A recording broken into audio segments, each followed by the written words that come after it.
सब सुख लाए तुम्हारी सरना, तुम रक्षक काहू को डरना। जय श्री राम, जय हनुमान। प्रियजनों, हनुमान जी एक ऐसे देवता हैं जो भक्तों की एक पुकार पे दौड़े चले आते हैं और भक्तों की कष्ट पल में ही दूर कर देते हैं। तो आज की इस वीडियो में हनुमान जी के जन्म से रिलेटेड बातें बताऊंगा जो शायद ही आप सब जानते होंगे, और इस बात को एक कथा के अनुसार उजागर करूंगा।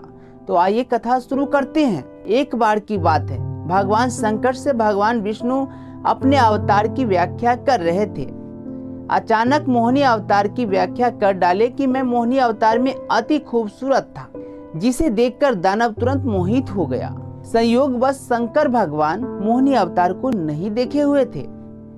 शंकर भगवान ने अपनी इच्छा जागृत की है कि अब मुझे अपना आप मोहिनी अवतार दिखाइए।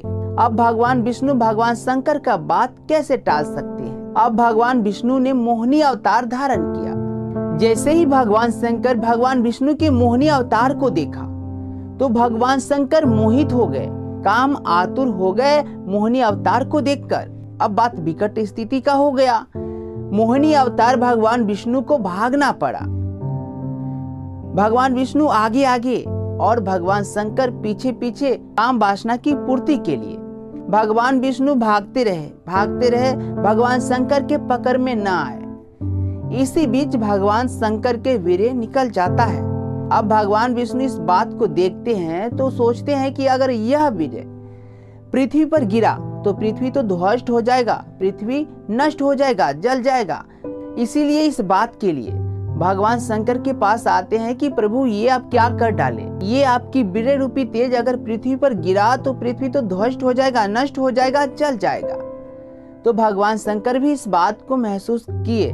सोचने विचारने के बाद एक बात सूझी, और वह बात क्या है। वानर कुल में जन्मी अंजना भगवान शंकर की कठोर तपस्या की पुत्र प्राप्ति के लिए, वो भी भगवान शंकर जैसा बलवान शक्तिशाली। अचानक इस बात के ख्याल भगवान शंकर को आ जाता है और भगवान विष्णु से इस बात को कहते हैं कि पृथ्वी पर एक है जो वानर कुल में जन्मी है और उसका नाम अंजना है। वह मेरे वीर्य रूपी तेज को सहन कर सकती है। कारण है कि मैंने उसे आशीर्वाद दिया है, वरदान दिया है। अब ये बात सेट हो गया कि इस वीर्य को सहन करने की क्षमता किसी में है। अब इस वीर्य को कौन पहुंचाएगा। पृथ्वी पर निवास कर रही वानर कुल में जन्मी माता अंजना के गर्भ में। फिर भगवान शंकर को ये ख्याल आया कि एक बार पवन देव भी मुझे अपने तपस्या से प्रसन्न किया था और मेरे पिता कहलाने की वरदान प्राप्त किया था। अब भगवान विष्णु पवन देव का आह्वान किए। पवन देव प्रकट तुरंत हो गए। पवन देव से कहा गया कि भगवान शंकर का यह वीर्य रूपी तेज को पृथ्वी पर रह रही माता अंजना के गर्भ में स्थापित कर दो। पवन देव ने ऐसा ही किया। पृथ्वी पर जाकर माता अंजना के कान के द्वारा उनके गर्भ में जाकर वह वीर्य रूपी तेज को स्थापित कर दिए, जिससे ही हनुमान जी का जन्म हुआ। यह तो हनुमान जी की जन्म का कथा बड़ी शॉर्ट में बताया गया है।